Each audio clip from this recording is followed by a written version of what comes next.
Jeannie Gaffigan is a writer, producer, and New York Times bestselling author who in 2017 had emergency brain surgery to remove a life-threatening pear-sized brain tumor.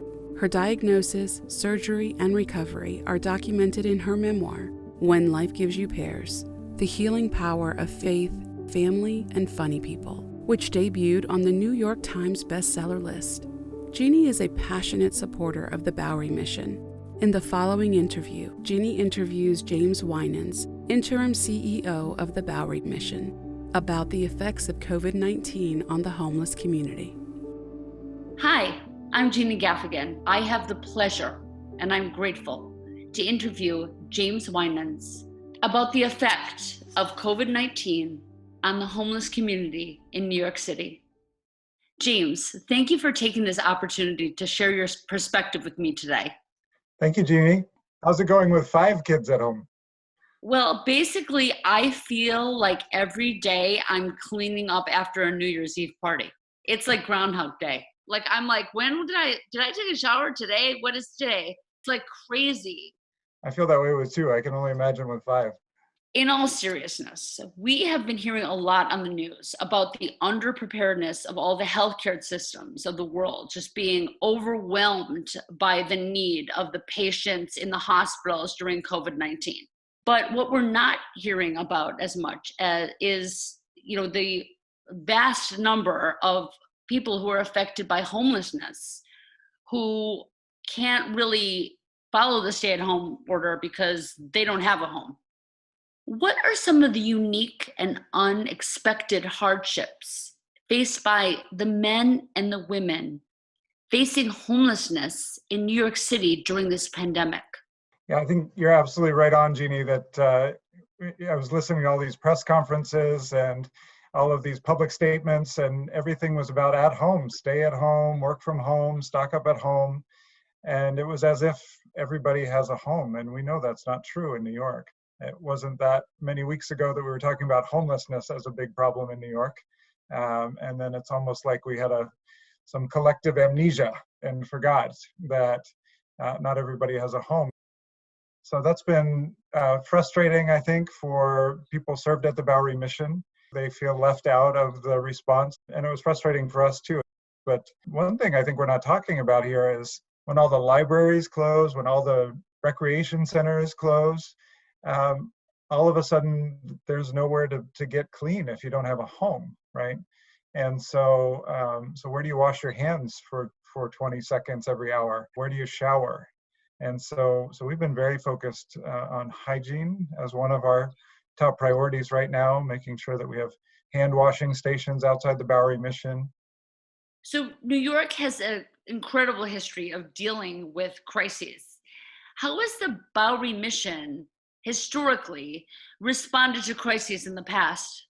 The Bowery Mission was founded in the 1870s in response to the crises of people coming back from the Civil War jobless. We experienced the 1918 flu pandemic. We stood with New Yorkers during the Great Depression. And more recently, 9/11 and Hurricane Sandy were crises that we responded to and stood with New Yorkers. That's beautiful. So what services are you still currently providing at the Bowery Mission? Jeannie, we've been able to keep most of our services going in a modified way. And so we offer many meals every day, just as we always have, but now they're outdoors and now they're to-go meals. We continue to offer showers, but those showers are offered in a modified van outdoors. We provide those folks with clean clothing. We've continued to offer medical care. We have 325 people in residence with us overnight between our shelter, our short-term residential program, our long-term residential program. For them, the Bowery Mission is home. And so they are sheltering in place at their home. And they're experiencing all of the same anxieties and all of the same uncertainty that all of New York is right now in sheltering at home. So in the midst of all of this, our staff, our volunteers are trying to care for our clients spiritually, emotionally, physically, to continue to be that community of support, that community of love. What do you think that feels like to someone who's already been on the fringes of society, who's just struggling to get off the streets, to experience this form of social distancing that's more exaggerated. One of the most heartbreaking things I heard in this whole crisis was one of our guests who said, was asked, how do you think New Yorkers are going to respond to this emergency, and how's it going to impact you? And he said, people already treat me like I have a virus, right? People are already keeping their distance from me. So it's just going to be the same, but worse. And I thought, that is so heartbreaking. It must be so healing for human beings to be able to go to a place where, like the Bowery Mission, and see the volunteers and the staff. Because I've done meal service at the Bowery Mission, and it is a little bit like a big family Thanksgiving dinner. I really feel very warm there. I feel very connected there. It's like so healing to think about someone other than yourself. And it actually helps you cope so much more with all the cascade of emotions and insecurities that we're all going through right now. It's a time for us to all rally together and realize we're not that different from each other.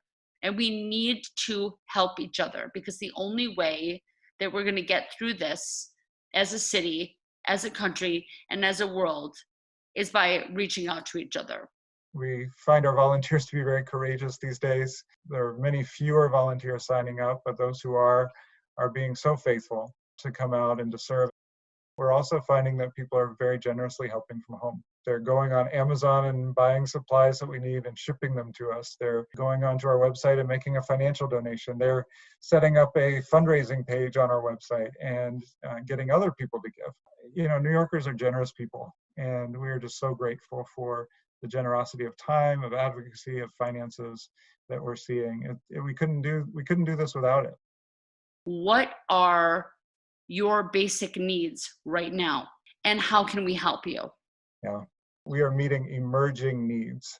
And so just to be frank and honest, the biggest thing that folks can do right now is to provide a financial gift that's going to allow us to walk from this week into the next week and meet a need that we don't even know exists today. James, is it safe for people to come get food? Is it safe for people to come volunteer? Is it safe for people to come to your shelter?